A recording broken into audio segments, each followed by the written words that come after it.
Bismillahirrahmanirrahim. Assalamualaikum warahmatullahi wabarakatuh. Berjumpa kembali bersama Prisanggala bersama Doi Rakei di obrolan Wibu Rasa Keimanan, ya, bersama segmen kajian anime. Alhamdulillahirabbil alamin. Wa binasta'inu ala alihi umuri dunya waddin. Asyhadu an la ilaha illallah wahdahu la syarikalah wa asyhadu anna Muhammadan abduhu wa rasuluh la nabiyya ba'da. Kalau Allah Ta'ala bi kitabil karim, a'udzubillahi minasyaitonir rajim. Bismillahirrahmanirrahim. Kuntum khairu ummat ukhrijat linnas ta'muruna bil ma'ruf wa tanhauna 'anil munkar wa tu'minuna billah.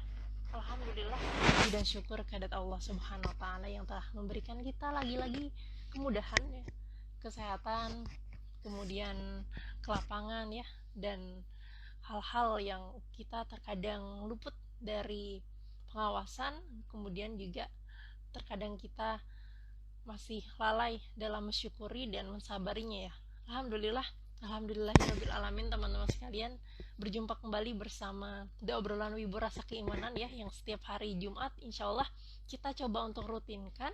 Dan insyaallah pada spesial Ramadan, ya, di bulan Ramadan ini kita sudah hampir pertengahan, ya, malahan, ya, pertengahan Ramadan. Dan alhamdulillah kita sudah membahas terkait dengan anime satu, ya, anime Boku no Hero Academia atau My Hero Academia. Nah, jadi untuk Boku no Hero Academia atau My Hero Academia sendiri ini kita bahas insya Allah sampai Masya Allah, alhamdulillah teman-teman sekalian, akhirnya, ya, terkoneksi kembali, ya, sampai deg-degan juga tadi. Jadi alhamdulillahirabbil alamin, teman-teman sekalian. Jadi kita berjumpa kembali, ya, bersama Doi Rakei, ya, di obrolan Wibu Rasa Keimanan. Ya, insya Allah pada kesempatan sore hari ini kita akan bahas Boku no Hero Academia part 3, ya. Jadi insya Allah kita akan bahas terkait dengan sebuah serial manga yang diangkat menjadi anime, ya, karya dari Kohei Horikoshi, dimana, ya, ini, ya, alhamdulillah, ya, ini jadi lagi kondisi hujan, ya, teman-teman sekalian, di tempat saya. Jadi ya mohon maaf, ya, kalau misalkan ada istilahnya kendala dari koneksinya, ya. Bismillah, mudah-mudahan sampai akhir lancar, ya. Nih deg-degan banget deh tadi. Masya Allah. Alhamdulillah, teman-teman sekalian. Jadi memang kalau misalnya kita bicara terkait dengan Boku no Hero Academia atau My Hero Academia sendiri, ya, jadi memang anime ini adalah anime yang berlatar dari sebuah dunia yang diceritakan latarnya di Jepang juga, ya, dimana terdapat manusia yang memiliki sebuah bakat, ya, bakat spesial atau yang bisa disebut dengan kekuatan yang, ya, mereka menyebutnya quick, gitu, ya, quick. Itu kemudian setiap manusia yang diceritakan di anime atau serial anime Boku no Hero Academia sendiri itu memiliki bakat yang sangat khusus atau spesial atau berbeda-beda, di mana ketika mereka usia 4 tahun kemudian namun tidak memiliki seorang tokoh yang mereka idolakan, menjadi seorang yang menjadi istilahnya itu menjadi sosok teladannya mereka, gitu, ya, sebagai hero-nya, gitu, ya, sebagai hero-nya.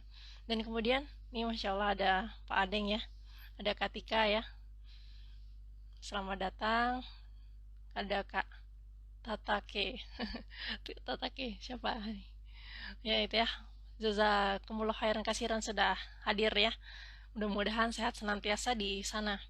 Alhamdulillah. Dan kemudian kemarin kan kita bahas beberapa segmen, ya, ataupun mungkin bahas terkait dengan Boku no Hero Academia sendiri beberapa episode, gitu, ya. Kemudian juga sampai akhir penghujung season 1. Nah, insyaallah kita sepertinya ini akan bahas terkait dengan season 2 ke atas, gitu, ya, teman-teman sekalian. Itu dimana memang banyak sekali season di Boku no Hero Academia sendiri. Itu sampai season 6 kalau tidak salah, ya, nanti Oktober rilis nih untuk season 6-nya, gitu, ya. Jadi memang ada seorang tokoh utama, ya, kita balik lagi di Boku no Hero Academia sembari menantikan dari narasumber kita, ya. Ada Kak Shinomiya, ya, dari Wibu Area Perpustakaan Wibu. Kemudian ada Sensei, kemudian Sensei Akaito, ya, atau Bang Iyam. Kemudian ada Sensei Febri atau Abu Hikari. Nah, kemudian dari tokoh utama namanya adalah Deku ya, itu sebutan hero-nya namanya adalah Izuku Midoriya. Izuku Midoriya ini dia itu tidak memiliki bakat. Jadi kita sudah bahas terkait dengan bakat atau kemampuan ya. Itu apakah mengenali bakatmu gitu ya di kesempatan kemarin di Boku no Hero Academia. Kemudian untuk kesempatan hari ini kita akan lebih sharing terkait dengan ya liga-liga villain atau penjahat dan kemudian terkait dengan ilmu ya, Masya Allah. Dan bersama senpai dan guru kita bersama, Insya Allah yang akan kita bahas bersama-sama ya. Nah kemudian kita balik lagi ke Deku atau Izuku Midoriya ini, ternyata mereka itu dia adalah sosok yang jarang terjadi, yang saya sebutkan tadi tidak memiliki bakat ya. Jadi dia itu dilahirkan oleh orang tua yang memiliki kekuatan khusus, namun ternyata dia dilahirkan istilahnya tanpa kekuatan khusus sama sekali atau tidak memiliki kuik gitu ya. Jadi ada beberapa persen dari masyarakat di dunia itu tidak memiliki kuik atau kekuatan khusus atau bakat atau kompetensi ya kita sebutnya. Jadi kemudian itu tidak membuat Izuku Midoriya pantang menyerah atau putus asa. Nah, kemudian dia justru bersungguh-sungguh untuk mencari yang disebut dengan kuik ya atau bakat ya. Kemudian untuk mencari bakat itu dia ya kita seperti apa, mungkin ada yang sudah nonton Boku no Hero Academia ataupun belum ya, nggak masalah ya insya Allah, karena kita akan bahas full manfaat di sini dan kita akan mencari filosofi makna di balik Boku no Hero Academia, terutama season 2 ke atas ya. Kemudian juga apa-apa yang bisa kita sebut dengan pelajaran kehidupan, kemudian ibrohnya seperti itu. Dan memang banyak sekali hal-hal yang terinspirasi dari anime tersebut ya, yang bisa kita ambil kebaikannya insya Allah. Nah kemudian dari Izuku Midoriya ini ternyata dia tidak berhenti dan tidak pantang menyerah.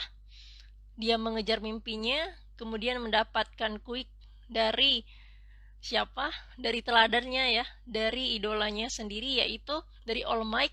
Dia mendapatkan kekuatan atau kuik yaitu One for All gitu ya. Ini kita akan bahas juga nih teman-teman sekalian terkait dengan ini ya.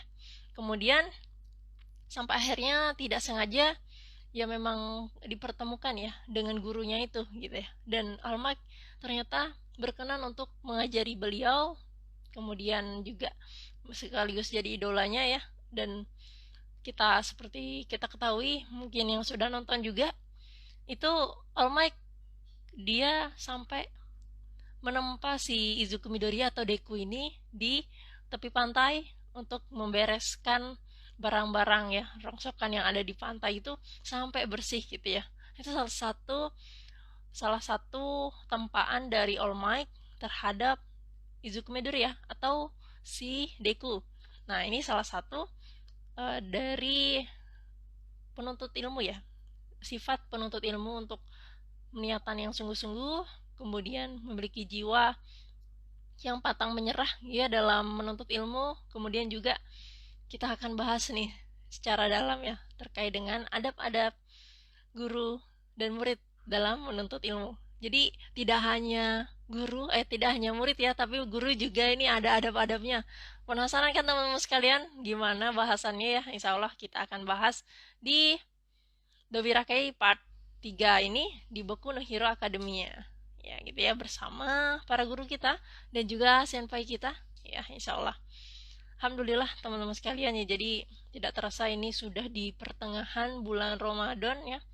Mudah-mudahan saya doakan juga kemudian kepada teman-teman sekalian senantiasa Allah kuatkan ya, sehatkan ya dalam meniti Ramadan ini, terutama kita maksimalkan ibadahnya ya, ruiyahnya dikencengin lagi, tilawahnya dibanyakin lagi ya.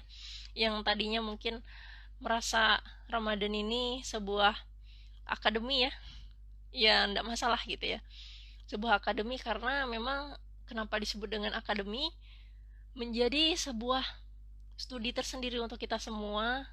Sebagaimana kita lihat banyak orang-orang di luar sana yang mungkin ataupun saudara kita ya yang paling dekat, yang tadinya mungkin lebih malas-malasan sebelum Ramadan, ternyata di Ramadan ikut rajin juga gitu ya, rajin menyiapkan iftar ataupun buka, rajin tarawehnya gitu ya, kemudian rajin beribadah lain-lainnya yang tadinya mungkin kelihatannya tabu di sebelum Ramadan gitu ya, ataupun sesudah Ramadan. Ya ini adalah sebuah akademi yang bersama ya, akademia bersama untuk senantiasa kita meniti ilmu ya, kemudian menempa ruhiyah kita, atau yang disebut dengan sesuatu yang menambah ruhani kita, menambah kebaikan, karena memang ini merupakan sebuah bulan yang istimewa ya, bulan barokah. Kenapa disebut barokah?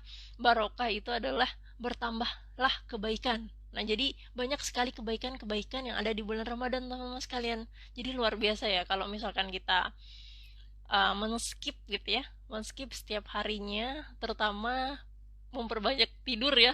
Aduh, kalau banyak tidur ini sangat, ya meskipun diperbolehkan ya, tapi jatuhnya sangat sayang banget gitu ya teman-teman sekalian kalau nggak dimaksimalkan untuk ibadah. Paling tidak kita tilawah.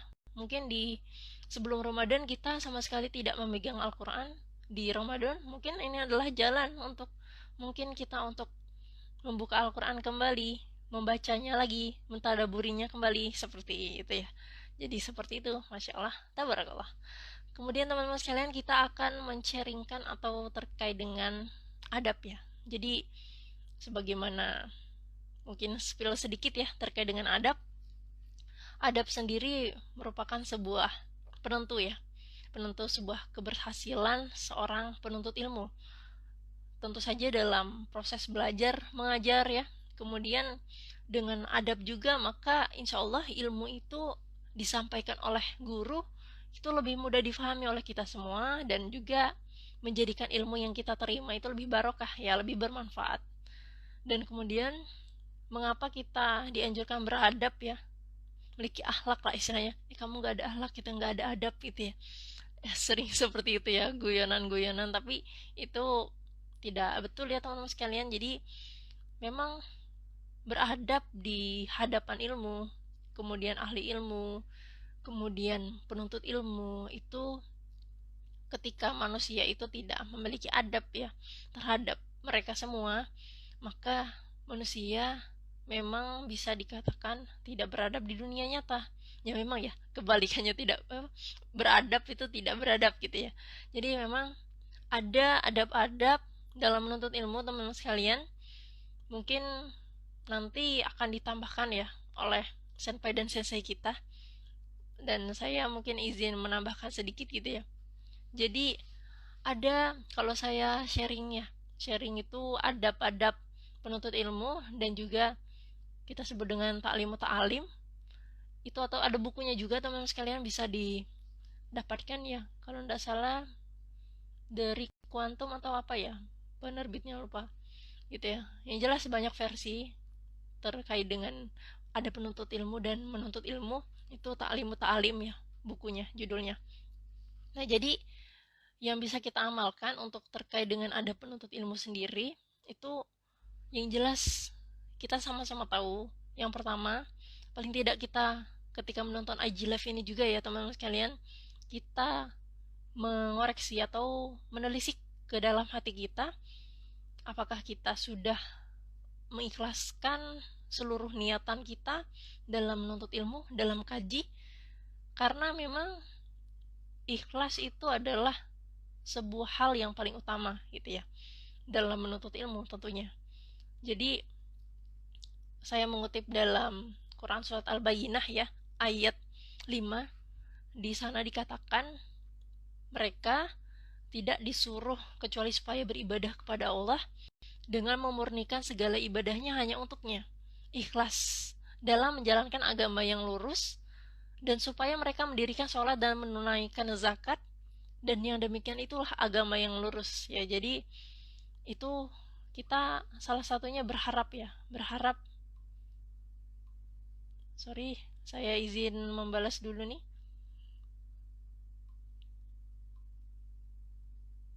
balas Kak Sinomia ya. Mohon maaf, ini izin terlambat hadir ya. Jadi nggak apa-apa, kita isi dulu ya sedikit-sedikit gitu ya. Jadi memang menuntut ilmu ini adalah salah satu upaya untuk berharap untuk menemui wajah Allah ya, Masya Allah gitu ya. Kemudian untuk belajar suatu ilmu, terutama ilmu agama teman-teman sekalian, itu memang yang di apa yang diharapkan adalah bertemu wajah Allah nanti kelak ya. Masya Allah gitu ya, kita sama-sama inginkan gitu. Kemudian ketika mempelajarinya untuk mencari harta benda dunia, ya itu bisa kita katakan mereka akan mendapatkannya sendiri, hanya mendapatkan harta benda dunia saja gitu ya, dan tidak mendapatkan wangi surga di hari kiamat. Jadi itu sudah disohihkan ya dalam sebuah hadis. Jadi memang akan mendapatkan apa yang diinginkan, terutama kita ingin dunia akan dapatkan, tapi kita tidak mendapatkan wanginya surga. Itu yang kita, ya Masya Allah gitu ya, apa yang kita inginkan itu ya adalah tujuan akhir kita gitu ya. Ketika misalkan kita mendapatkan harta benda, mungkin adalah bonus gitu ya, ketika memang mengikhlaskan niat. Tapi mudah-mudahan kita semua mengikhlaskan niat hanya karena Allah Subhanahu wa taala dalam menuntut ilmu ya, bersungguh-sungguh. Oke, ini udah ada Kak Sinomia ya. Kita time skip dulu. Jadi terkait dengan adab menuntut ilmu tadi, saya hanya spoiler satu dulu ya, karena banyak sih sebenarnya yang ingin di-sharekan. Nanti kita akan lanjut lagi di sesi ini ya. Jadi nanti kita tunggu dulu sembari menantikan dari ini udah ada Kak Sinomia ini. Alhamdulillah. Ini kan sharing perdana, sharing sharing yang pertama untuk kita. Bismillah. Assalamualaikum warahmatullahi wabarakatuh, Kak Sino. Waalaikumsalam warahmatullahi wabarakatuh, Pak. Gimana persiapannya? Persiapan bukbernya? Alhamdulillah baru selesai, makanya agak lambat. Alhamdulillah.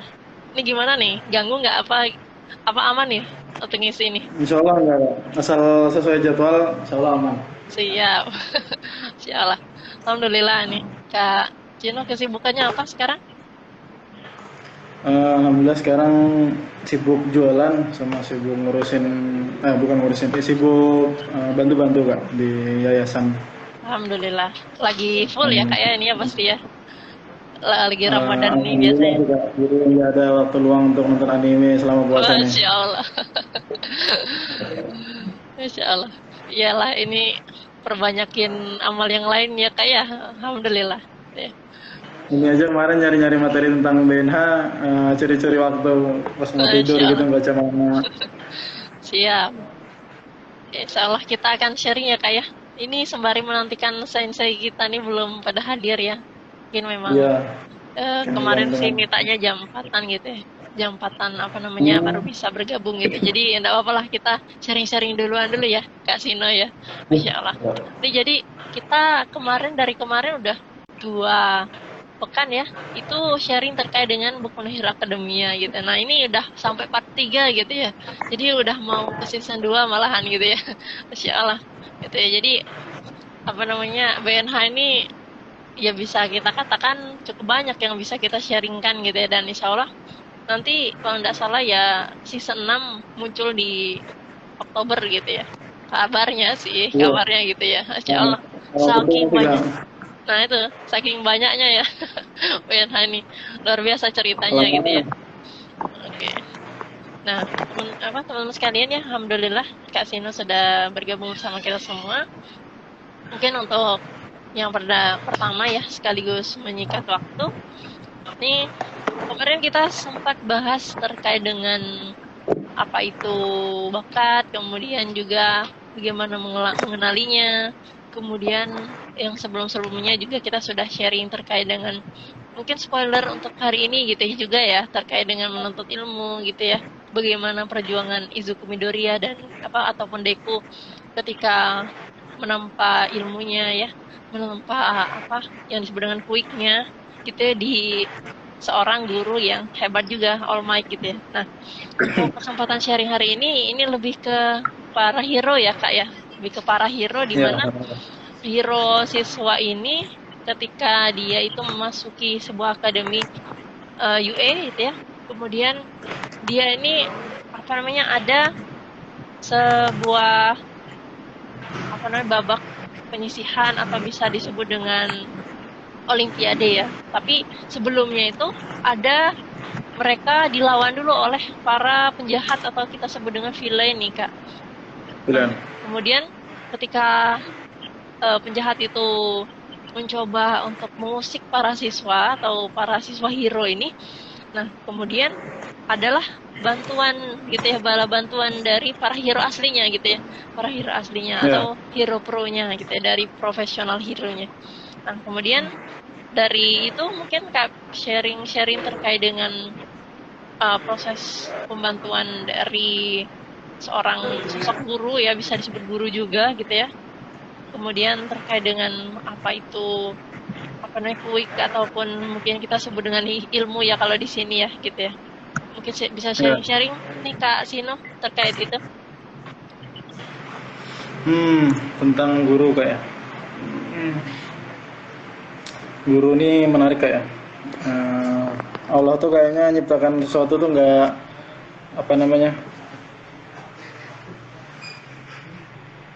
nggak lepas dari sesuatu yang bermanfaat gitu enggak. Selalu ada ibrah dari apa yang diciptakan sama Allah kayak. Dan salah satunya itu tentang guru kayak. Guru ini kalau mau kita kalau kelompokkan itu masuknya dia ke profesi kayak. Dan mungkin profesi yang ada di dunia ini yang paling lama itu guru kak. Bahkan mungkin dari sebelum dunia diciptakan tuh profesi guru ini udah ada kan.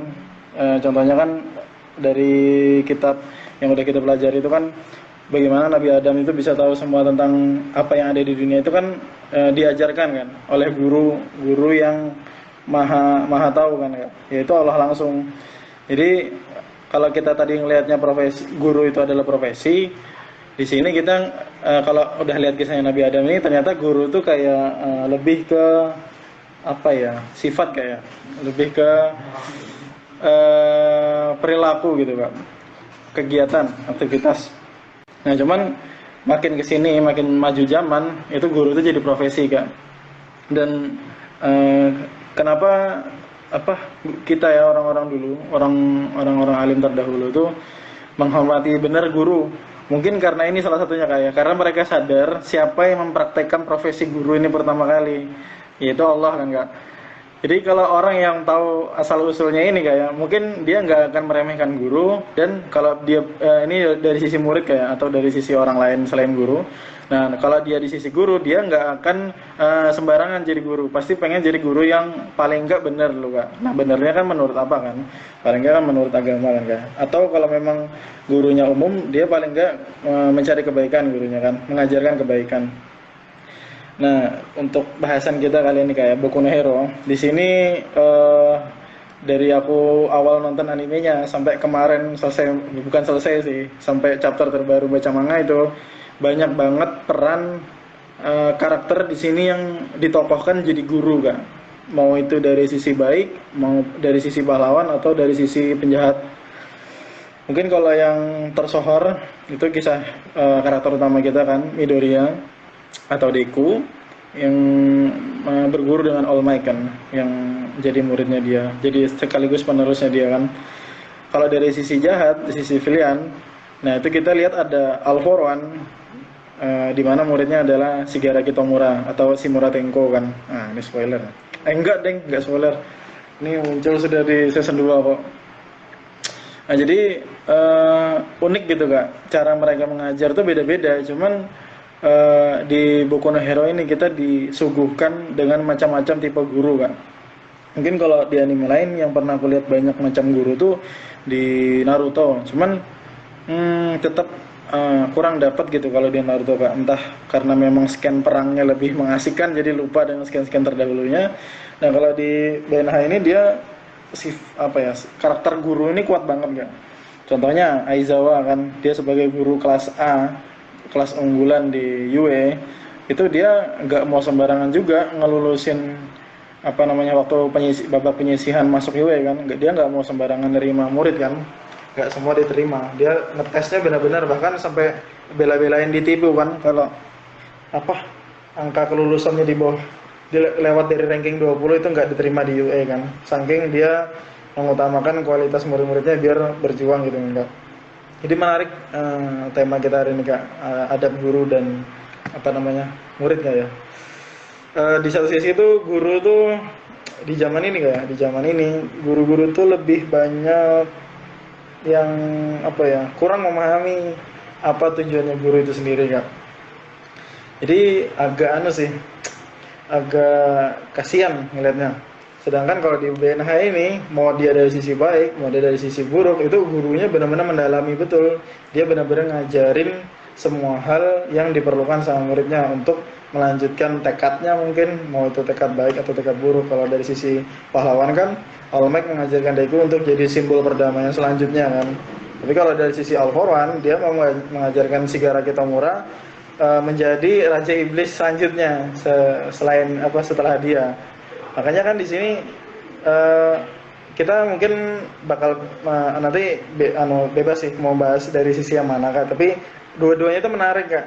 Kalau dari sisi pahlawan sendiri itu banyak Kak, ini aku langsung kasih tahu aja Kak.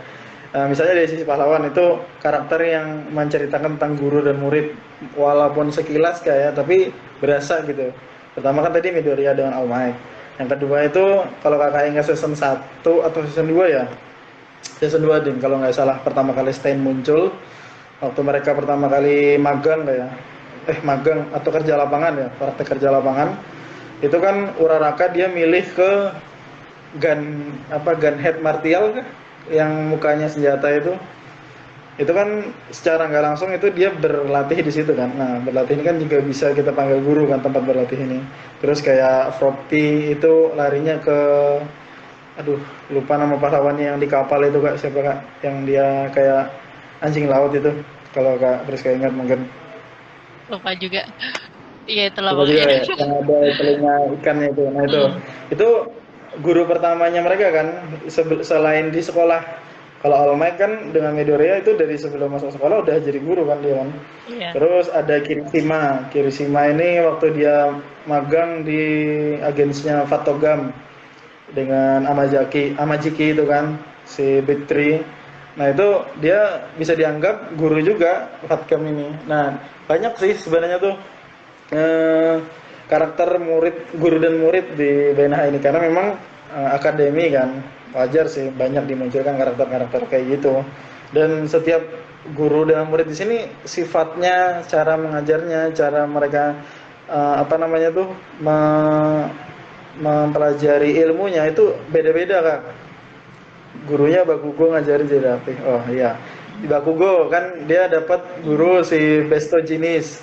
Di situ dia belajar tentang apa ya, adab ya kalau bisa kita bilang ya, biar lebih sopan jadi hero itu kan. Iya. Nah itu memang salah satunya. Jadi menarik kan, ada gurunya yang memang udah baik, ada yang muridnya memang udah baik tapi gurunya kurang ya. Dan di situ dimunculkan semua Kak, apa namanya itu, sifat-sifat guru, sifat-sifat murid di sini. Dan mungkin kalau guru-guru zaman now tuh bagus juga nonton BNH nih Kak, biar dapat referensi gitu. Oh saya ini tipe guru yang mana kan, lihat dari Gunhead, dari All Might, dari Fatogam, dari Besto Jinis, aku nih tipe guru yang mana, atau Ryukyu misalnya kan. Iya. Nah nanti kalau sudah dapat tipenya, nah murid gue ini tipe yang mana, tipe Midoriya kah, tipe Ochapo kah, atau tipe Kirishima, atau tipe Bakugo malahan. Jadi kan macam-macam Pembawaannya cara ya. mengajarinya beda-beda kayak. Nah, kan nanti nih tunggu Sensei Febri dengan Kang Iyam nih yang memang profesi sebagai guru nih. Iya nih, Yang kita bisa bahas terkait belajar dengan langsung. di sisi gurunya gimana gitu ya. Tadi dari Kak Tika nih, Selki Kak yang anjing laut. Selki ya namanya. Ya, Selki. Astagfirullah. Nah, ngikutin juga ketika ya. Masya Allah. Jadi itu Kak, tapi menariknya Kak ya, walaupun sifat mereka tuh lain-lain, guru dan murid di BNH ini, tetap adabnya tuh luar biasa Kak. Pembawaan dari murid ke gurunya tuh luar biasa, sopan tapi dengan cara orang Jepang kayak, dengan cara fantasi mereka ya. dari guru ke muridnya juga sopan dengan cara mereka juga. Kayak misalnya Midoriya dengan All Might. Memang Midoriya itu fans besarnya All Might, cuman All Might nggak mentah-mentah mau ngajarin dia cuman gara-gara dia fans. Dia lihat juga niatnya benar-benar nggak nih anak pengen belajar jadi pahlawan gitu kan, nggak sekedar dilatih karena dia suka dengan All Might, enggak. Jadi itu menurutku adab mulia itu ya. Jadi dia nggak sembarangan gitu kan. Dego sendiri ketika dia All Might jadi guru, dia nggak nganggap All Might itu sebagai apa namanya ya, kalau kita nyebutnya seorang yang kita kagum, itu bukan juga. Dia memang nganggap langsung itu guru, hormat, nurut dengan perkataannya. Cuman memang di ya namanya siklus pendidikan, kayak siklus belajar mengajar, itu pasti ada masa-masa agak males, agak masa-masa pemberontakan ada. Di BNH sendiri kan kayak Deku di chapter 300-an itu kan dia mulai membangkang dengan All Might kan, kabur dari sekolah. Nah, ini spoiler. Kabur dari sekolah, dia jadi Spoiler. apa namanya itu karena dia nggak mau diincar sekolah Yue, nggak mau diincar sama Won, dia kabur dari sekolah, mengatasi semuanya sendiri. Nah, ini kan masa-masa dia dimana udah merasa bisa sendiri gitu kak, udah cukup gitu ilmunya nih, tinggal saya praktek. Ternyata tetap aja kan nggak bisa kan, akhirnya kan teman-temannya sekelas A nyelamatin dia kan akhirnya kan. Kak Priska udah baca belum? Atau belum? Belum kalau yang itu, belum sampai. Aduh, jadi spoiler guys. Ini Kang Iyam udah masuk. Iya Kang Iyam. Bisa diintip. Sudah nih. Biar Mungkin lagi langsung loading ya. Ya. Mudahan lancar sinyal Kang Iyam ya. Mudah-mudahan lancar sinyal. Nah, di satu sisi kayak Bakugo juga, dia memang awalnya nggak sopan dengan Besto Jinis kan, tapi ketika udah berapa lama magang di sana, terus pas Besto Jinis kena musibah kan, dia pas ngelawan All for One di season 2 itu kan babak belur sehingga harus cuti lama itu kan, dia benar-benar menghormati Besto Jinis dengan caranya sendiri maksudnya kan. Mungkin kalau yang benar-benar kita lihat tuh di season 5 ya.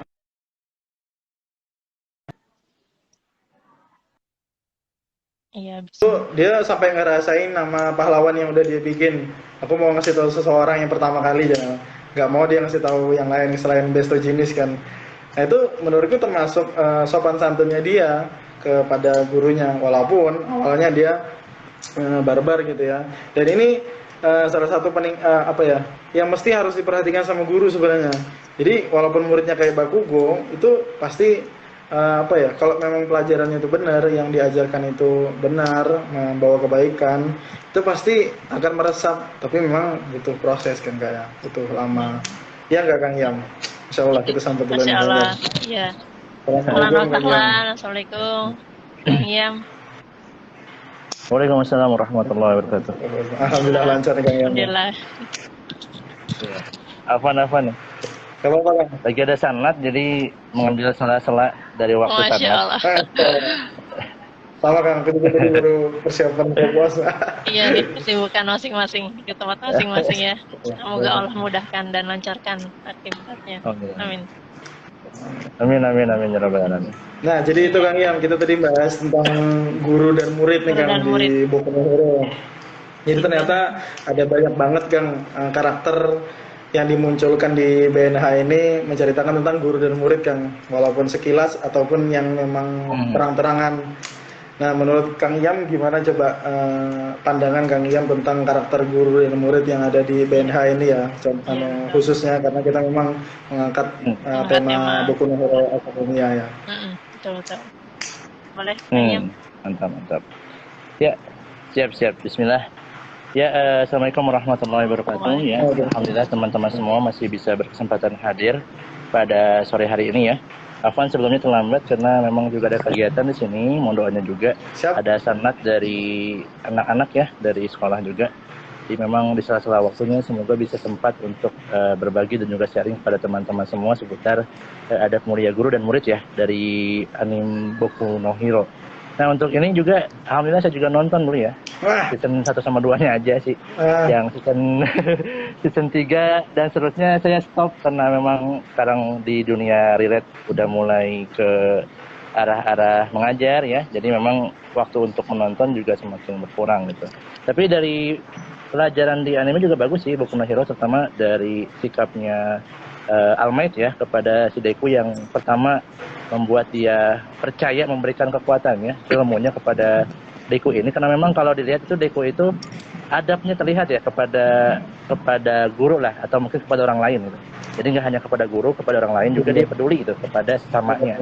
Walaupun dia tidak punya kekuatan, walaupun dia tidak punya kekuatan super seperti manusia lainnya, tapi yang membuat si All Might itu dia mau memberikan ilmunya kepada si Deku, tentunya karena adabnya gitu, karena kebaikannya, karena kebaikan kepada orang lainnya, peduli terhadap orang lainnya, sehingga yang ilmu yang luar biasa itu bisa disalurkan kepada orang yang benar gitu.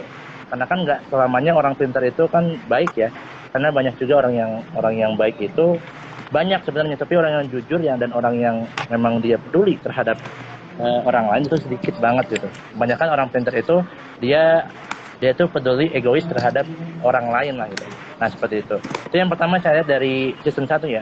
Perjuangan Deku juga untuk mendapatkan kekuatannya, daftar ke akademi itu juga luar biasa, sampai dia tuh mengikuti pembelajaran ya yang diajukan oleh si All Might itu ya, sampai membersihkan sampah-sampah yang di dekat lautan itu kan ya. Itu luar biasa itu, sampai yang nggak disuruh pun dia bisa membersihkan itu. Saking benar bagusnya terhadap gurunya, tujuan gurunya cuma segitu, tapi dia membuat lebih sempurna daripada itu. Nah, dalam kitab Adabul Islam juga ya, Ta'lim Muta'alim juga disebutkan kerja Imam Az-Zarnuji ya, bahwa adab itu lebih penting daripada ilmu gitu. Itu yang paling penting itu. Kemudian juga bagaimana sikap seorang guru terhadap murid. Nah, guru juga nggak boleh semena-mena kita harus menjudgment seorang murid itu buruk lah dan sebagainya, karena memang seorang guru itu harus melihat potensi anak-anak gitu, karena setiap anak itu berbeda karakternya, setiap anak itu punya potensinya masing-masing. Kalau guru itu bisa memoles potensi anak itu ya, tentunya dia akan menjadi sesuatu yang super, sesuatu yang luar biasa gitu. Nah seperti contohnya Deku ya, Deku punya kelemahan ya, kelemahannya dia apa, dia nggak punya kekuatan gitu, tapi si All Might ini dia bisa memoles Deku ini menjadi seseorang yang luar biasa, karena dia punya kelebihan di sana, potensinya gigih dalam berjuang. Bayangin dia bisa membersihkan sampah-sampah yang ada di dekat laut itu sampai berapa bulan itu ya, sampai jangka waktunya, dan dia badannya jadi kan, badannya yang tadinya kurus karena memang kekuatannya itu butuh kekuatan fisik yang kuat, sehingga kekuatan fisiknya menjadi hebat karena terlatih oleh All Might itu. Nah kemudian kepeduliannya dan sebagainya. Nah sikap seorang guru seharusnya, adab-adab seorang guru itu pertama, dia harus senantiasa menjadikan muridnya itu berhusnuzon kepada muridnya. Jangan sampai kita menjudge murid kita itu udah buruk bandel, kemudian gak mungkin bisa tercapai tujuannya. Karena antara yang A dan B berbeda. Misalkan kalau di tahfiz ya, yang A mungkin hafalannya cepat, yang satu lambat gitu. Yang saya rasa di murid saya gitu ya. Tapi kita nggak boleh ngejudge dia tuh lambat banget hafalannya, enggak. Mungkin dia ada permasalahan di keluarganya, mungkin ayah di rumahnya belum. Nah, tugas kita sebagai guru adalah bagaimana caranya memberikan wadah kepada anak itu, agar mungkin yang di rumah dia kurang belayan orang tuanya, kita mungkin mencoba untuk mengisi wadahnya. Di rumah dia kurang supporting atau kurang kepercayaan kepada keluarganya, di sekolah kita sebagai guru, kita memberikan kepercayaan kepada dia. Karena itu yang mereka butuhkan, wadah-wadah yang kosong itu ya, wajan-wajan yang kosong itu harus terisi agar memang bisa meng-up potensinya gitu. Nah, karena di anime ini kan ada 2 guru ya, yang saya lihat ya, walaupun gurunya banyak, cuma memang yang potensial itu ya All Might sama yang jahat itu ya. Siapa tuh? Lupa namanya. All for One. Kebalikannya kan one for all, ada All for One. All for One.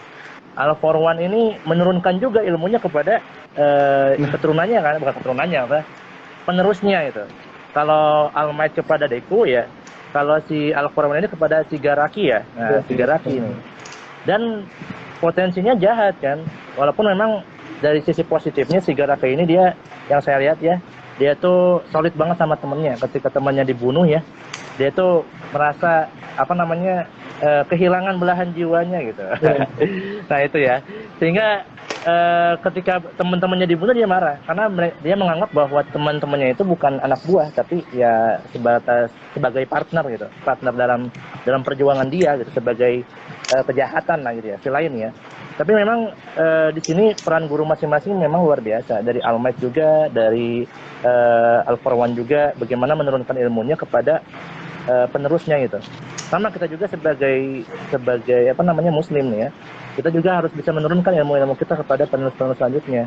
Jangan sampai kita sebagai guru tidak mau pelit banget ilmu untuk berbagi kepada anak-anak murid kita. Ya, jadi sampaikanlah walaupun satu ayat ya apa yang kita ketahui kepada murid-murid kita. Nah, bagaimana sikap kita sebagai guru terhadap murid-murid yang mungkin adabnya belum betul ya? Tentunya ada beberapa cara ya. Ada cara lembut, ada cara dia tuh harus tegas gitu seorang guru itu. Kita belajar bagaimana pendidikan Muhammad Al-Fatih ya, Sultan Mehmed II yang punya 2 guru kan. Ya. Di mana Sultan Murad juga udah mempercayai kepada guru-gurunya untuk bisa mengasah Muhammad Al-Fatih ini untuk menjadi pembebas gitu. Walaupun kalau dari segi sejarahnya ini memang ada politiknya sangat luar biasa kental banget dalam istana gitu. Bagaimana ayahnya itu pertama nggak percaya kepada Mehmed, inginnya mah kakaknya menjadi sultan nantinya, yaitu Sultan Aladin. Tapi bapaknya memberikan pendidikan terbaik kepada Mehmed, kepada guru terbaik, 2 guru terbaik. Yang satu Syekh Samsudin, yang satu adalah Syekh Al-Qurani ya. Nah, yang satu mengajarkan Al-Quran, yang satu mengajarkan suatu motivasi pembebasan gitu, dari segi akhlak dan juga adab. Yang satu tegas, yang satu lembut.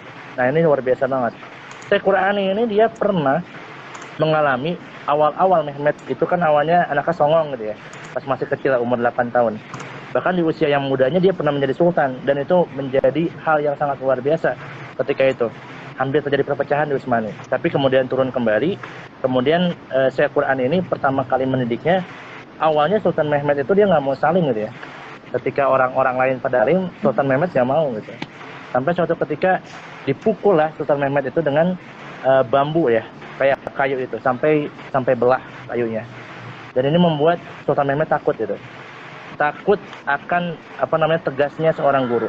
Nah, itu yang pertama, sampai berbekas nantinya sampai di tahap pembebasan Konstantinopel nantinya.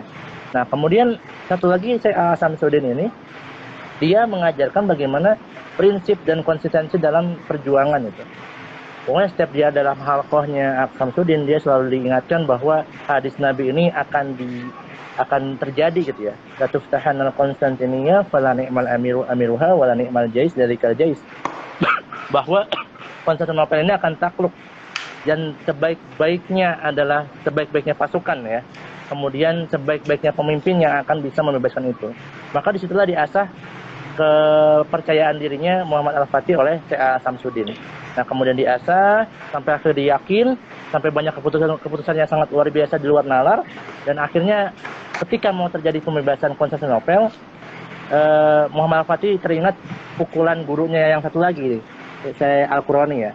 Sampai dia bertanya sebelum pembebasan itu, yang yakin pasti akan bebas ketika memasuki gerbang. Nah, ketika itu ditanya, wahai guru, saya mau bertanya, kenapa dulu kamu memukul saya dengan tongkat yang sangat sakit itu ya, sampai terbelah, dan sampai saya masih bertanya-tanya, dan saya segan untuk bertanya ini gitu. Dan saya ingin sebelum saya menaklukkan kota itu, saya ingin tahu jawaban dari kamu. Nah, kemudian gurunya berkata bahwa ketika kamu merasakan sakit, ketika dipukul, begitulah layaknya seorang pemimpin. Kalau kamu merasakan sakit, jangan sampai kamu memukul rakyat-rakyatmu. Nah, begitulah rasanya sakitnya ketika dipukul oleh seorang pemimpin. Nah, saking ada hikmahnya. Seorang guru juga memukul juga ada hikmahnya kan? Iya. Sehingga Muhammad Al-Fatih itu tahu, oh ternyata tujuannya guru itu mukul juga nggak hanya sebatas emosi mukul, tapi bagaimana seorang sultan ini harus siap mengemban amanah besar, dan juga bagaimana caranya nanti meriayah umatnya agar memang dia merasa bahwa inilah amanah yang Allah berikan kepada dia. Nah, dan sampai ketika perang terakhir itu, ketika mau menuju pembebasan, qadarullah Syekh Qurani meninggal ketika itu. Ya, meninggal pembebasan terakhir. Karena memang Raja Konstantinus juga ketika itu nggak mau menyerahkan benteng terakhirnya sampai dia juga ya. Dan terjadi peperangan terakhir, dan akhirnya syahid Syekh Al-Qurani ketika itu. Nah, itulah di real nyata ya. Kalau kita mengambil dari ini, pertama Almet udah bagus dalam riaya Deku ya, memberikan kepercayaan sampai dia dikirim kepada asistennya ya. Siapa namanya asistennya tuh lupa, yang mati juga kan? Naik toai. Asistennya itu yang kacamata ya, Ya. saya lupa namanya tuh. Jadi dia juga mempercayakan kan kepada gurunya juga untuk bisa diri ayah juga nih si Deku nih. Oh iya. Kemudian kepada asistennya. Nah, itu juga luar biasanya guru memberikan kepercayaan kepada muridnya. Jadi memang sebagai guru adabnya kita nggak boleh ngejat ya, nggak boleh ngejat murid-murid kita karena murid kita punya potensial. Bagaimana kita mengisi kekosongan mereka, bagaimana kita sabar dalam menghadapi mereka, tegas juga harus ketika memang momennya harus tegas gitu. Bagaimana anak-anak polos itu ya, kalau anak-anak SD ya, untuk dia tuh belajar adab. Nah itu. Kemudian kalau bagaimana caranya kita menjadi murid yang beradab, nah ini kebalikannya nih. Kalau kita menjadi murid yang beradab, tentunya kita harus berusaha senantiasa taat kepada guru gitu, tunduk kepada guru. Ya, kalau misalkan di kitabnya Imam itu dijelaskan ta'limut ta'lim sampai kita ya harus ketika ada guru di depan kita harus nunduk gitu ya, harus nunduk. Maka pondok itu saking taatnya sama guru, saking takjimnya pada guru tuh dia harus nunduk gitu, harus lebih rendah daripada gurunya karena berdasarkan kitab itu. Sampai salim kan ya, ada yang salimnya sampai 2 kali bolak-balik. Termasuk adab-adab terhadap guru. Minimal ketika guru lagi mengajarkan materi, mereka diam mendengarkan.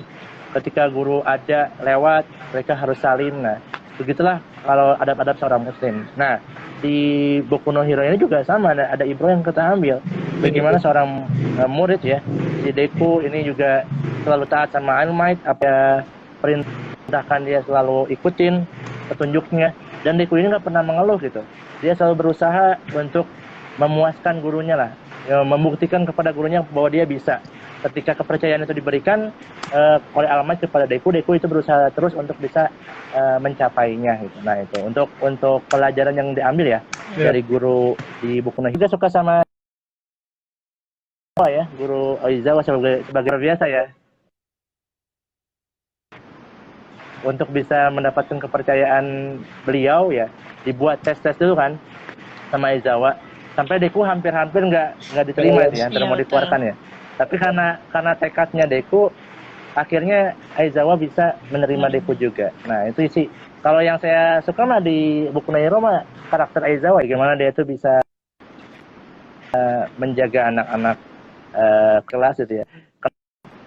Karena merasakan apa yang dirasakan si Aizawa gitu ya. Aizawa sebagai wali kelas pasti merasakan juga, apalagi kalau ini kan luar biasa ya, di buku ini dimasuk kelas favorit lah, murid-muridnya luar biasa semua, apalagi ada Bakugo ya yang emang emosinya itu susah banget dikendalikan kan. Nah ujian apa tuh lisensi kan dia nggak bisa ramah kepada orang-orang, itu kelemahannya. Sama ada Todoroki juga yang memang dia agak dingin ya karena memang faktor ayahnya ya.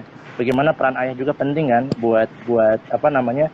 Tapi karena dia di lingkungan yang baik ya. Di lingkungan kemudian dia punya guru yang baik sehingga semua bisa jadi baik. Nah, itu pentingnya lingkungan juga perkembangan anak-anak. Nah, itu mungkin bisa yang penting dari buku No Hero ya, yang saya tahu karena bisa sampai panjang karena baru 3 season baru setengah gitu.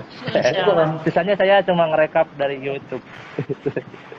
Banyak banget di sharing. Iya. Dua pertemuan kemarin baru 2 episode aja kan Mbak. Iya benar, udah banyak banget yang dibahas ya. Kurang-kurang gitu. Iya benar. Kesalahan. Iya, tenang aja Kang. 25 menit loh kan. Ini sampai season 5 boleh. Keren ya. Insyaallah. Berarti saya langsung digedar deh. 25 menit kan satu episode itu Kang. Banyak itu yang bisa dibahas. Banyak yang bisa dibahas.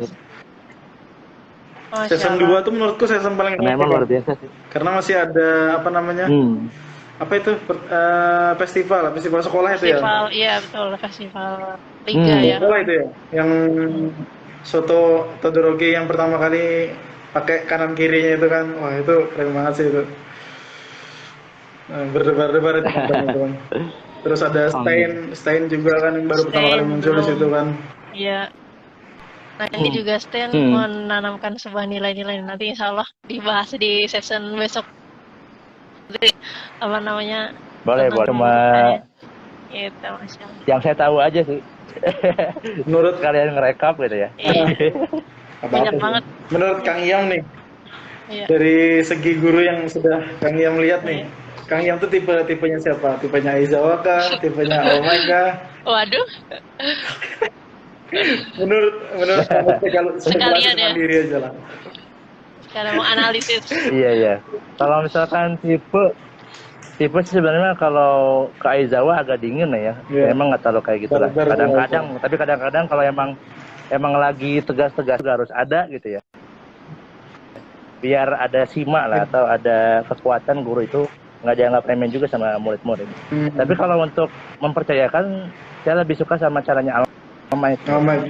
Bagaimana caranya dia memberi ayadeku gitu ya, sampai dia tuh bisa mendapatkan itu di potensinya sangat luar biasa. Coba kalau misalkan dikasih ke orang yang salah kan itu juga salah juga nantinya, tapi dia tuh yakin kepada Deku sehingga kekuatannya, ilmunya itu diberikan kepada Deku gitu. Nah itu sih mungkin kalau tipe lah antara dua itu ya, Almet sama Aizawa. Tapi kalau untuk karakter mah lebih suka Aizawa sih. Kekulannya Cool, gitu, iya benar. kedinginannya gitu. Caranya itu lebih ini ya, ngena gitu ya. Insya Allah. Insya Allah, tabarakallah ya teman-teman sekalian. Jazakallah khairan kasiran, saya sudah sharing terkait dengan adab ya, kemudian bagaimana guru itu memang diperlukan mendidik seperti itu ya. Jadi ada hal-hal yang memang diperlukan, ada hal-hal yang memang mungkin harus kesampingkan, kemudian ego ya juga harus diperhatikan gitu ya. Kemudian ini saya mohon izin nih terkait dengan untuk sharing ketiga, ternyata berhalangan dari sesi Febri ya karena ada kendala, jadi insya Allah kita bertiga saja dulu di sini ya. Jadi insya Allah sekalian diskusi, tidak apa-apa lah ya. Lanjut lagi ke terkait dengan adab, kemudian ilmu. Iya. Sharing aja nih Kak. Santai aja ya. Sampai waktunya gitu ya, insya Allah. Boleh. Memang kalau misalkan kita tarik kesimpulan, memang ada peran-peran ya dari orang tua, kemudian dari gurunya, kemudian dari muridnya sendiri, memang menentukan sebuah kualitas dan keberhasilan dalam menanamkan sebuah nilai-nilai ya, terutama adab ya, adab, akhlak, kemudian kepada para peserta didik ya, kepada para muridnya. Kemudian itu yang akan menciptakan sebuah hal yang disebut dengan adab mulia gitu ya. Kemudian kita juga mungkin lihat di Indonesia ya, seperti ini ada hal-hal yang mungkin kita soroti gitu ya, terkait dengan berita-berita gitu ya, terkait dengan guru dengan murid. Kemudian ada yang guru istilahnya mengajarkan mungkin katanya sebelum waktunya lah gitu. Kemudian ada juga yang mungkin memakai kekerasan ya, tapi mungkin sudah di counter gitu ya. Jadi ada mungkin terkait dengan guru dan murid ini juga banyak kontroversi gitu ya di Indonesia ya. Tapi kita kembali lagi ke fitrahnya ya, mudah-mudahan peran guru dan murid ini kemudian bisa lebih lebih selaras dan bisa lebih berkolaborasi dengan baik ya, terutama dengan orang tua ya. Masya Allah. Kemudian mungkin ketika kalau misalnya kita bicara di scan di season 2 itu kan ada dia di festival gitu ya. Kemudian di festival itu ada beberapa rintangan-rintangan. Nah, mungkin kalau misalnya kita bisa analogikan lebih kepada rintangan-rintangan dalam proses menuntut ilmu ya. Mungkin dari Kak Sino ataupun dari Sente boleh sharing dari terkait dengan rintangan-rintangan ini bisa yang dialami sendiri atau mungkin ketika menuntut ilmu yang mengajar juga sendiri gitu. Mungkin boleh Kak Sino dulu juga mungkin. Rintangan. Mungkin ini karena pas saya dengan Kang Iyam ya. Jadi Kang Iyam nanti dari perspektif rintangan menjadi guru, kalau saya rintangan menjadi murid ya. Nah, boleh. Kalau sebagai murid Kang ya, di mana kita mencari menjadi penuntut ilmu kayak. Jujur rintangan tuh rintangan tuh sama dengan halangan nggak sih Kak? Atau beda? atau Iya, sama aja? Salah sama satu aja. salah satu rintangan itu halangan kayak Halangan. rintangan. Nah, rintangan itu hmm, oh, aku bahas di sini tentang mulai belajar menuntut ilmu Islam kayak. Eh, tapi kalau diingat-ingat dari zaman sekolah dulu itu apa namanya? Ya setiap orang yang menuntut ilmu tuh banyak sih rintangan kayak. Rintangan paling mainstream dan paling banyak diderita sama orang itu malas. Malas, kecapean belajar itu rintangan paling apa ya, paling mainstream lah sudah. Nah, tapi ketika belajar Islam yang malas tadi tetap gak rintangannya. Malasnya itu tetap, tapi kedua ada tambahan dari sisi lainnya kak. Dan sisi lainnya ini yang tiap orang beda-beda kak. Kalau aku pribadi itu lebih ke sisi apa ya, dukungan. Dukungan itu bisa dibilang apa ya, sedikit dulu kak waktu pertama belajar Islam. Bahkan dukungan itu datang dari orang-orang yang nggak dikenal, malah orang-orang yang memang baru kenal ketika belajar gitu kan di tempat pengajian. Jadi itu mungkin kalau bisa dimasukkan poin rintangan, itu masuk poin rintangan nggak adanya dukungan. Terus dari sisi apa namanya tuh fasilitas, kayak fasilitas ini kan bisa harta bisa waktu kan kayak. Nah dari sisi fasilitas itu juga sangat apa ya, kurang nggak.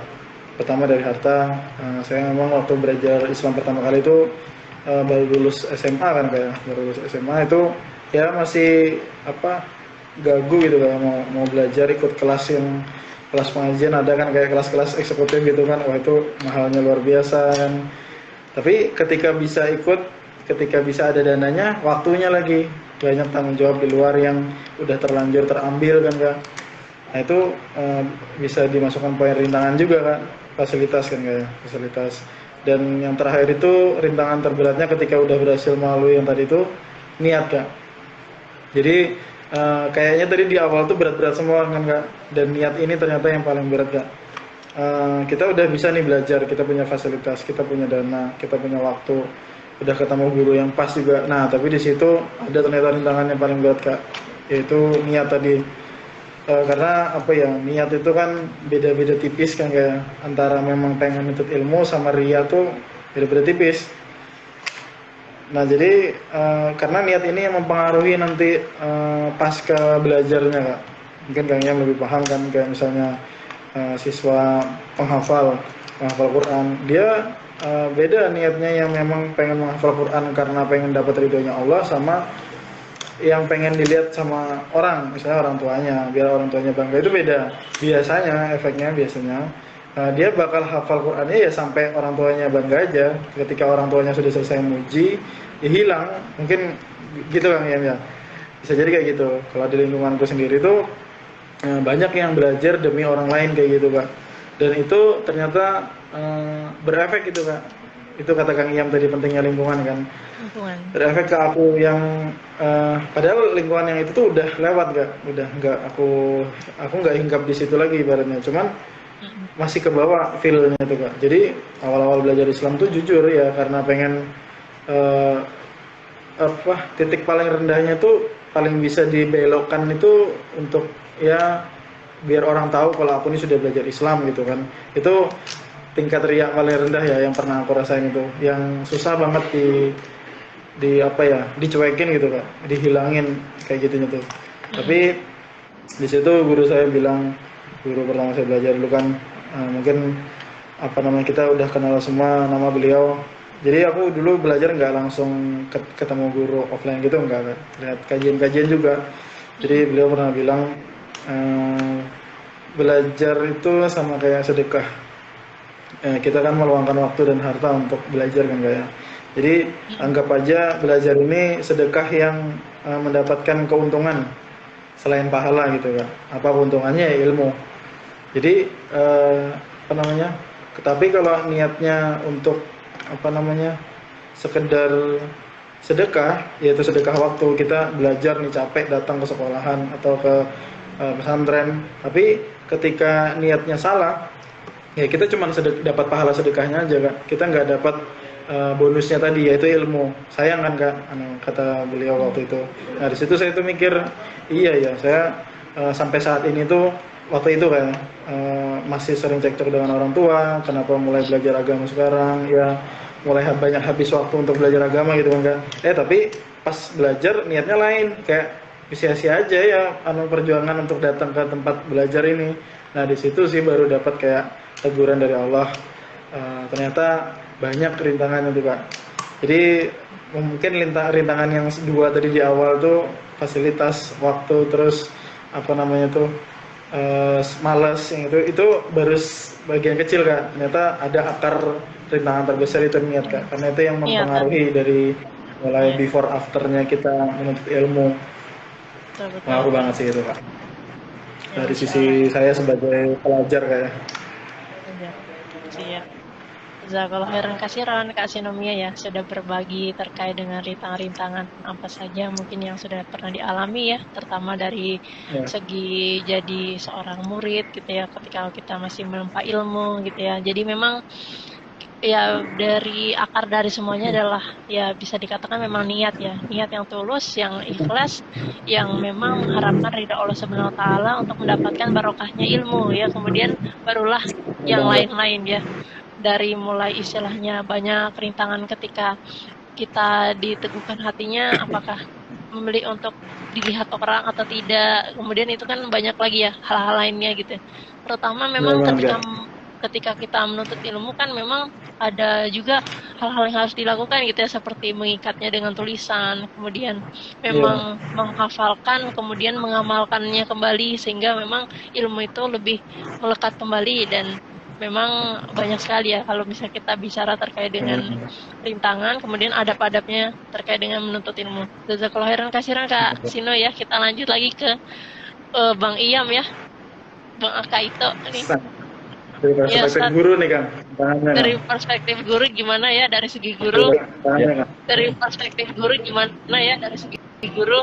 Ya, sebenarnya untuk dari segi guru ya, yang saya rasakan sebagai guru, kita pertama tadi adab-adabnya, rintangan-rintangan yang ada tadi mungkin kesabaran ya, kesabaran dalam riayah murid-murid kita ya, karena memang kita diajarkan oleh para ulama-ulama terdahulu ya bahwa kita sebagai guru tuh harus pertama bersabar menghadapi murid-murid yang berbeda karakternya gitu. Bagaimana kita bisa menghadapi itu? Karena memang kalau kita udah nggak sabar kemudian keluar kata-kata kasar ya, bukan tegas ya, tapi kata-kata kasar itu akan menghujam dan merusak hati muridnya gitu, sehingga menjadi keruh ya. Kemudian dia nggak akan mau menuntut ilmu lagi gitu, atau mungkin mereka akan merasa udah nggak suka dengan ilmu gitu, gara-gara mungkin sikap kita atau mungkin ada kata-kata kita yang tidak enak didengar oleh kita. Maka walaupun kita tegas pun seharusnya seorang guru juga berani untuk minta maaf gitu. Jadi ketika kita tegas, kita mengomeli murid-murid kita berusaha untuk meminta maaf gitu. Jangan takut untuk minta maaf. Nah, karena memang seorang guru juga jangan sampai kita menjadi diktator dalam dunia pendidikan lah ya. Atau mungkin kita alami ya di negeri kita ini kan ada yang tegas, kemudian muridnya nggak nerima, bilang kepada orang tuanya, malah gurunya dituntut itu. Nah itu yang memang juga harus berani untuk minta maaf juga ketika kita tegas. Jadi jangan sampai kita takut lah untuk minta maaf. Nah, rintangan-rintangan yang tadi yang kita harus bisa kita lewati sebagai seorang pengajar maupun seorang murid ya. Pertama antara dua ini berhubungan sangat erat ya, antara hubungan guru dan murid, antara murid dan juga darisnya, itu harus ikatan yang sangat kuat gitu. Kalau bisa menembus gejolak hatinya gitu. Apa yang dia rasakan, kalau misalkan punya murid yang memang udah remaja ya, kita harus tahu permasalahannya. Kalau dia curhat kita dengarkan, minimal dengarkan aja. Karena memang orang-orang itu ya, atau mungkin murid kita lebih suka didengarkan daripada minta solusinya gitu. Ya kalau dia mau minta solusi kita kasih saran. Kalaupun dia nggak mau minta solusinya, ya udah kita minimal dengarkan aja. Ya karena memang yang namanya anak-anak muda ya, apalagi kalau kita punya murid-murid yang masih muda dalam tahap remaja, pasti dirasakan gitu. Kenapa dia udah cerita kepada kita aja, berarti itu menunjukkan kepercayaan kepada kita gitu. Nah ini yang harus kita pegang. Ketika kepercayaan udah didapatkan kepada murid-murid kita, makanya bagaimana cara kita untuk menjaga kepercayaan itu. Minimal dengerin aja, nggak usah kita memberikan saran, kecuali kalau kadang kan saran kita tuh nggak mungkin nggak masuk memenuhi saran-saran guru, insya Allah itu barokah gitu daripada memenuhi saran-saran guru. Itu ya, jadi memang rintangan-rintangan yang ada yang harus kita jalani sebagai seorang guru tadi, kesabaran, kemudian juga keistiqomahan ya, karena memang guru ini kalau misalkan apalagi guru-guru sekarang kan jadinya dianggap rendah ya, profesi rendah gitu ya, daripada artis-artis gitu ya. Ini harus sabar juga dalam menghadapi problematika di dunia ini. Berbeda dengan zaman-zaman keemasan Islam, gimana guru itu dimuliakan. Bahkan ketika seorang guru dia menulis buku ya, kemudian khalifah ketika itu di zaman Abbasiyah, Harun ar-Rasyid gitu ya, dan juga anaknya ya Al-Ma'mun, itu dia memberikan bayaran kepada guru ketika dia menulis sebuah buku sesuai timbangan berat bukunya gitu, emasnya itu. Nah ini saking memuliakan guru. Nah kalau di zaman sekarang kita pertama istiqomah aja, istiqomah bagaimana caranya kita sebagai guru mengajarkan amalan soleh yang terbaik gitu kepada murid kita. Karena memang murid-murid kita ini adalah penerus kita nantinya, penerus kita perjuangan Islam ini. Karena kita nggak selamanya kita bisa hidup di dunia ini dalam keadaan muda ya. Kita juga nggak tahu apakah akan sampai tua atau enggak. Tapi bagaimana caranya visi misi kita ini dilanjutkan kepada seorang murid-murid kita. Nah, dari peran seorang guru. Rintangan seorang guru itu disebutnya susah dari segi perjalanan hidupnya, apalagi di negeri kita nih ya, disebut nggak dianggap lah gitu ya. Lebih berharga pelawak daripada yang memberikan generasi terbaik gitu. Lebih baik artis-artis yang merusak moral anak-anak bangsa kita daripada guru-guru yang memperbaiki moral anak. Nah, memang ini yang harus sabar. Pertama, guru sabar dari segi mengeria, dari segi finansial dan sebagainya. Insya Allah akan berkah kok kalau kita sebagai guru ikhlas gitu ya, tidak mengharapkan yang lain. Walaupun memang kita udah diakad misalkan nih, sebagai guru ya dengan per bulan berapa, tapi kita tetap bagaimana caranya ilmu kita berkah gitu kepada murid kita. Itu yang agak berat banget buat para guru yang saya rasakan gitu ya. Tapi insya Allah kalau kita lihat karena Allah, sesungguhnya ada di jalan rezeki ya bagi para guru-guru ya, insya Allah yang berkah gitu. Nah itu mungkin rintangan dari guru ya. Kalaupun seorang murid, yang saya rasakan juga ya ketika jadi murid, memang beratnya di istiqomah ya. Karena Imam Syafi'i juga pernah berkata kan, bahwa lebih baik kita berlelah-lelah belajar pada saat ini daripada nanti kita susah ketika nanti di masa depannya gitu. Jadi lebih baik kita berlelah-lelah pada hari ini, kita belajar, kita menghabiskan waktu kita ya. Kita mungkin teman-teman semua yang gampang banget sekarang bisa lihat di YouTube ya, belajar apapun ya, bahasa ataupun ngaji dengan guru-guru yang mungkin ada di YouTube. Itu kan membutuhkan waktu juga. Selain membutuhkan waktu juga adalah materi ya. Kita harus belajar dengan ada materi juga, berbayar mungkin di lesnya, atau mungkin kita berbayar kepada guru kita dan sebagainya. Dan mencari guru terbaik. Nah itu yang paling penting sebagai murid adalah mempersiapkan materinya, waktu luangnya, dan juga mencari guru yang terbaik. Itu mungkin. Sama tadi benar kata Kak Presa bahwa harus diikat dengan tulisan ya ilmu itu. Nah itu mungkin dari saya. Dan Alfam sebenarnya saya nggak bisa lama-lama ya. 5 menit lagi saya mau ada ngisi juga acara di sana buat anak-anak. Jadi, Ustadz Abu Hikari, Afwan, saya langsung izin sama ya Ustadz. Afwan nih. Aduh, dilanjut ya, mau Ustadz ya. Insya Allah, semoga lancar lah. Doain juga Bu, semoga lancar acara di sini. Amin. Ya, Afwan, izin untuk keluar ya. Assalamualaikum. Siap, Sensei. Waalaikumsalam warahmatullahi wabarakatuh. Masya Allah, Sensei Febri ini sudah berkesempatan hadir. Gimana kabarnya Sensei? Alhamdulillah baik, alhamdulillah. Apaan ini tadi lagi di jalan juga tadi itu kebetulan. Siap. Alhamdulillah. Ya Sensei tadi sudah sedikit dikulik-kulik nih Sensei terkait dengan rintangan gitu ya para penuntut ilmu dan juga para pengajar ilmu gitu ya. Jadi mungkin dari Sensei boleh Sensei untuk menambahkan dan juga mungkin sedikit memberikan perspektif terkait dengan anime buku Nahir Academia dari segi Sensei seperti itu. Boleh Sensei? Ini yang saya tunggu. Baik. Saya jadi tegang. Masya Allah ya, Alhamdulillah, Barakallah, ini pekan lalu kita rencanakan ya bakal 1 bulan full lah, bener-bener full kayaknya nih ya. Kita akan coba kupas ya Boku no Hero Academia. Masya Allah, jadi memang bicara tentang murid dan guru ya. Jadi di film-film anime-anime shonen ini pasti selalu ada lah ya tokoh-tokoh pembimbing ya yang memang nah,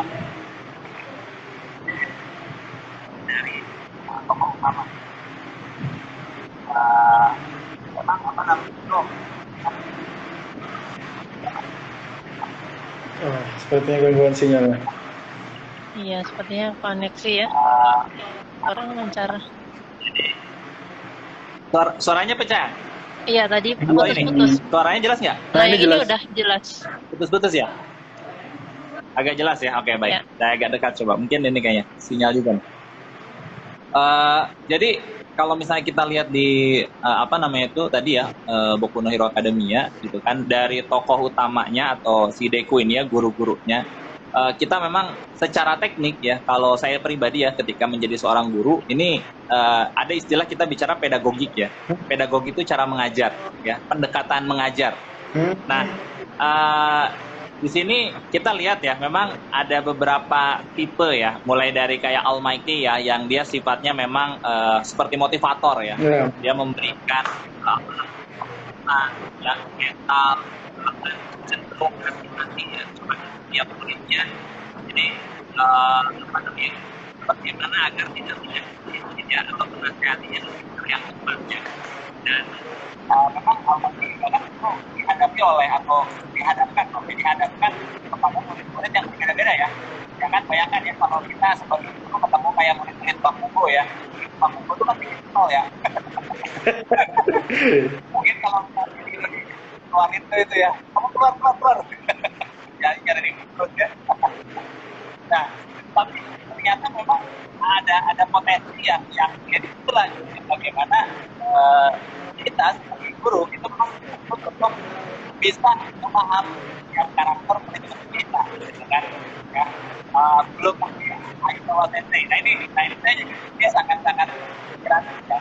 Karena Aizawa Sensei ini tipikal yang sebenarnya itu aware ya, nggak terlalu peduli ya. Dalam tanda petik nggak terlalu peduli itu ya turut ya, poin. Jadi kalau dia bilang dan kamu mah nggak bakal bisa ya. Nah, tapi memang setelah jika nanti yang bapak juga tempatnya tadi memang jadi posisi guru dan murid ya. Guru dan murid itu harus memang benar-benar kita saling melengkapi. Jadi kalau kemarin yang saya juga sempat sampaikan, jadi bahwasannya ketika kita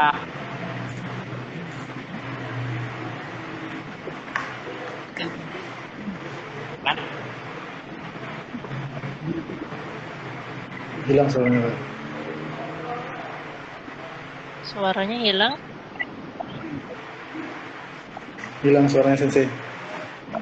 Hilang suaranya Sensei. Apa gangguan sinyal? halo Nah, Ada ini udah masuk suaranya? lagi. ada masuk lagi. Sebentar coba saya pakai headset barangkali agak membantu. Di sini hujan nih. Oh, Masya Allah. Agak ini baru hujan. Di sini baru-baru angin, Ustaz. Angin gelap. Cek. Iya.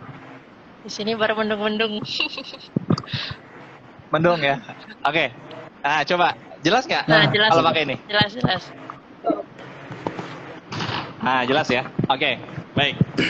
Nah, jadi misalnya kayak kemarin ya, di pekan lalu saya sedikit singgung misalkan bahwasannya ya ketika kita berposisi sebagai seorang murid gitu kan, maka kita ini fokus pada apa yang ingin kita dapatkan ilmu dari guru kita. Jadi ya terlepas ya termasuk ujian menghadapi sikap guru gitu kan ya. Cuman kan ya di situlah kita fokusnya apa? Kita pengen dapat ilmunya atau kita memang ingin ya apa istilahnya yang penting gurunya senang, gurunya baik gitu kan. Karena tidak dipungkiri gitu ya teman-teman sekalian, ya kalau misalnya kita berkata jujur aja deh, kalau misalnya di kelas ada guru kayak Aizawa Sensei, kira-kira bakal jadi guru favorit nggak? Enggak ya, pasti udah jadi killer gitu kan. Wah, ini mah guru killer nih gitu kan. Kerjaannya apalagi tidur dan sebagainya gitu kan. Wah, kayaknya udah bakal di blacklist aja tuh ya. Tapi memang ya guru yang disenangi oleh semua orang ya, Almighty. Nah, itu memang yang luar biasa ya. Tentu menjadi apa ya contoh juga ya bagaimana memang kita harus bisa ya khususnya ya saya pribadi tadi ya sebagai seorang pengajar yaitu tadi ketika melihat dari sisi pendekatan pedagogik gitu ya, mengajar, cara mengajar, pendekatan mengajar. Nah, ini di Boku no Hero ini juga mantap gitu ya, luar biasa gitu kan. Nah, dan memang tentu di sini tadi gitu kan apa namanya itu kita harus paham ya setiap guru juga punya spesialisasi ya. Jadi kadang memang apa namanya itu di sini yang kita juga perlu apa ya perlu ya sebagai seorang murid memahami gitu kan ya tidak semua guru itu akan senantiasa sempurna gitu ya mungkin dia itu memang ya akan bagus di satu bidang tertentu gitu kan ya dan mungkin di bidang lainnya agak ada kekurangan. Nah makanya disinilah tadi kan adab kita gitu kan ketika kita menjadi seorang murid ya kita harus bisa melihat hal tersebut gitu kan. Jadi bukan karena masa sih guru kok begitu ya nggak ada urusan gitu ya karena memang namanya juga manusia ya tentu ada tempat salah dan hilafnya seperti itu. Nah makanya kan ketika kita melihat tadi ya si Deku ini ya saya melihat perkembangan dia itu kan ibaratkan mentalitasnya itu ya benar-benar disupport ya istilahnya motivasinya itu oleh Almighty tapi secara efektivitas skillnya gitu kan termasuk yang mental juga itu sama siapa tadi Aizawa Sensei terus berikutnya nah sama apa namanya itu gurunya Almighty ya gurunya Almighty itu dia diajarin lebih kepada ya Gran Torino itu benar-benar ngajarin ininya apa namanya itu ya istilahnya efisiensi dari kamu tuh punya kemampuan ini nah ini gimana ya kan dia ada adegan di mana mengandaikan seperti apa tuh yang manasin taiyaki ya seperti oven katanya. Nah, ini oven kalau misalnya panasnya terlalu over dia bisa meledak gitu kan. Tapi kalau dengan suhu yang pas, nah itu juga sebenarnya satu pendekatan gitu ya, yang memang di sisi lain itu tadi ya si Deku memang ya tipikal pembelajar ya dia mengerti gitu kan. Maksudnya mungkin seperti itu ya dia mencari cara. Jadi kan Deku ini tipikal orang yang dia ya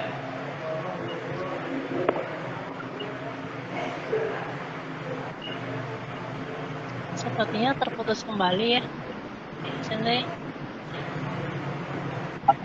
Gimana nih Kak Sino tertangkap juga nggak Kak suaranya putus ya kayaknya Baru aja sih tadi masih lancar semua barusan.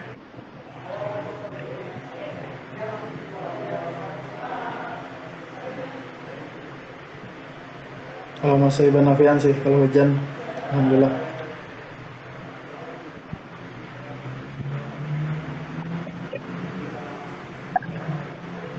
masih hilang Sensei. Masih hilang Sensei.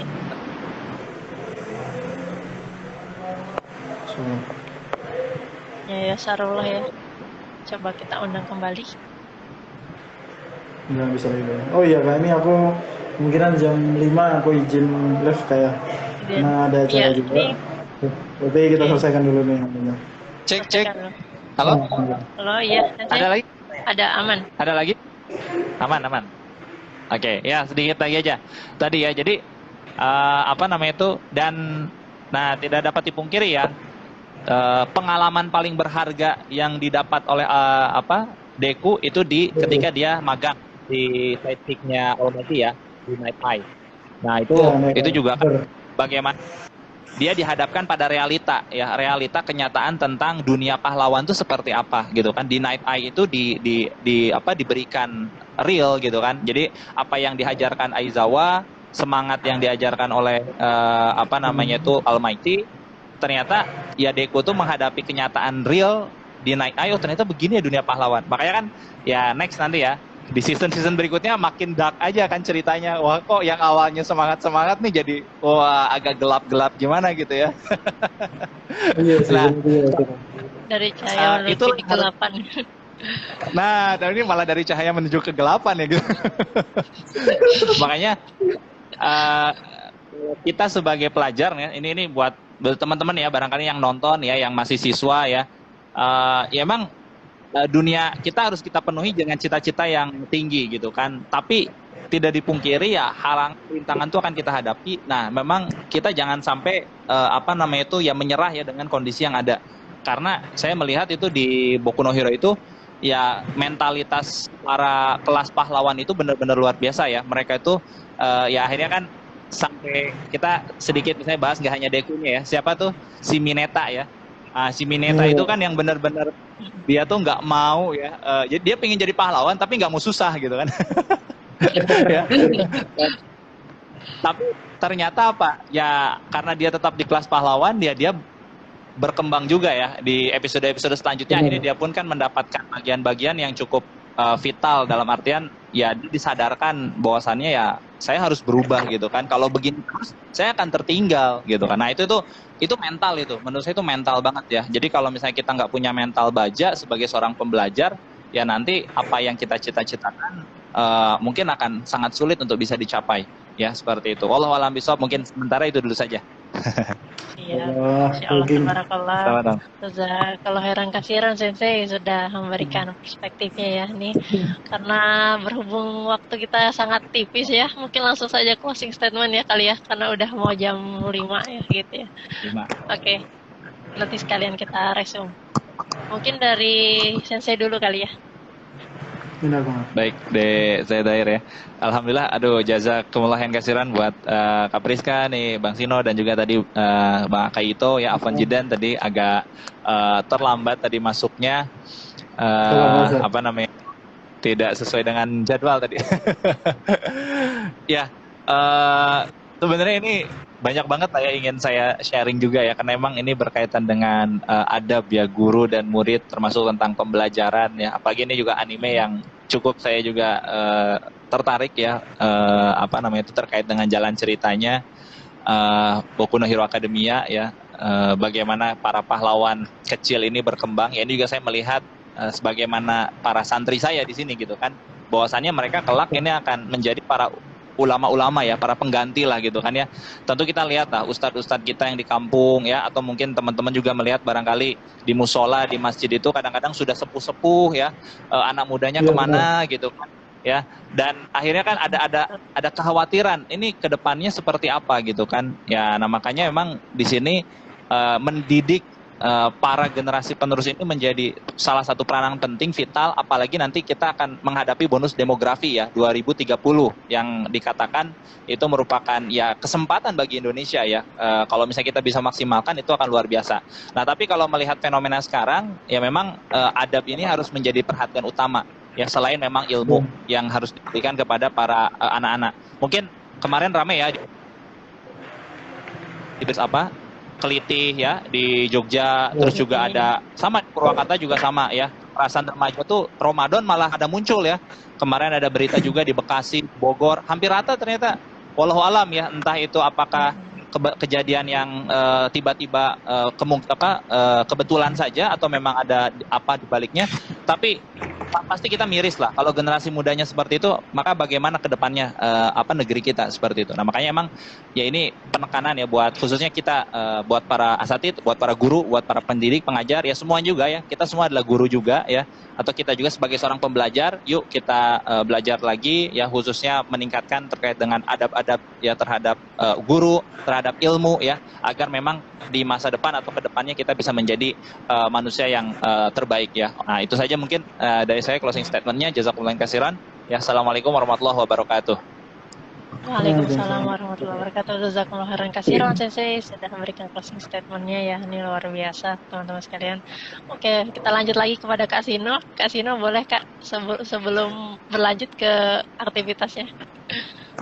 Apa ya? Insyaallah terlalu banyak ilmu yang masuk nih tadi. Mungkin aku mereview sedikit ya. Tadi kebetulan Kang Iam dengan sesi Febri belum masuk waktu kita bahas di pertama kan ya. Dan ini mungkin bagus untuk jadi closing statement. Kesimpulan. Jadi ternyata penemu konsep guru dan murid pertama kali itu bukan manusia Kak. Jadi makhluk yang pertama kali diajari langsung oleh Sang Pencipta itu Allah, yaitu Nabi Adam kan Kak. Nah jadi Nabi Adam. di sini kita bisa tahu kan ya kalau apa konsep awal dari sebuah profesi guru dan seorang yang dipanggil murid itu bukan kaleng-kaleng gitu Kak, tapi berasal dari pencipta kita itu, yaitu Allah Subhanahu wa taala, dan makhluk pertama yang sempurna diciptakan sama Allah yaitu manusia kan Kak ya. Dan ini kalau kita paham konsep ini Kak ya, mungkin kita sebagai pelajar dan para sensei kita yang sebagai guru itu mungkin akan paling tidak tuh lebih memahami, lebih menghargai lagi dua profesi ini Kak. Karena yang mengajarkan bukan sembarangan Kak, tapi Allah dan manusia pertama langsung gitu Kak. Manusia yang dikenal udah pernah menyentuh surga kan Kak. Dan kan mulai setelah Nabi Adam kan nggak ada kan Kak yang udah menyentuh surga kan. Insya Allah itu sih kalau dari aku Kak. Jadi kalau kita mau menghargai guru dan ilmu, kita harus paham kalau konsep guru dan murid ini ternyata dari Allah dan Nabi Adam gitu kan Kak. Jadi kita paling enggak di hati itu, oh kita nggak bisa sembarangan nih ngeremehin guru tentang guru. Jadi kita dari sisi murid nggak sembarangan meremehkan guru, dari guru juga nggak sembarangan meremehkan murid Kak. Mungkin itu kalau dari aku. Insyaallah, tabarakallah ya. Jazakallah khairan kasiran ya kepada Kak Sino, jazakumullah khairan kasiran kepada Sensei dan Kak Sino ya, Masya Allah. Semoga apa yang kita bicarakan, kita bahas dari awal tadi ya, dari pukul 15.30 sampai saat ini ya, mudah-mudahan banyak sekali dan insight ya teman-teman sekalian yang insya Allah full manfaat dan barokah.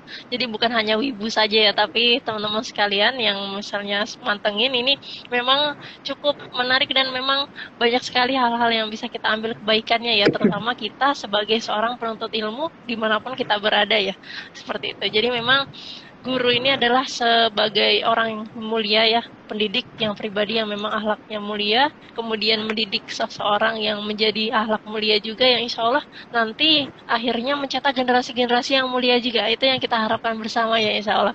Masya Allah, tabarakallah. Sekali lagi, barakallahu fikum kepada Sensei ya, kepada Kak Sino sudah berkenan dan juga menyediakan waktunya. Mudah-mudahan Allah senantiasa berikan barokah dan limpahan rahmatnya dan juga berikan kemudahan dalam segala urusannya ya insya Allah. Salam sehat selalu ya kepada keluarga juga ya, salam ya. Masya Allah, silakan melanjutkan aktivitasnya kembali ya. Marilah kita tutup sama-sama dengan melafazkan hamdalah Alhamdulillahirabbil alamin. Kemudian ditutup dengan doa kafaratul majlis. Subhanakallahumma wa bihamdika. Kemudian istighfar 3 kali. Alhamdulillahirabbil alamin. Terima kasih. Tetap stay tune di Dowi Rakai di kajian anime ya teman-teman sekalian. Insya Allah kita rutin setiap hari Jumat pukul 15.30 sore. Insya Allah kita bahas lagi buku Dowi Akademia lagi ya, di part yang terakhir Ramadan nih teman-teman sekalian. Dan ini yang sangat ditunggu-tunggu karena dari cahaya ke gelapan. Nah ini agak menarik ya teman-teman sekalian. Masya Allah. Jazakallah khairan kasiran sekali lagi. Arigatou gozaimashita. Kita tutup ya sama-sama. Terima kasih.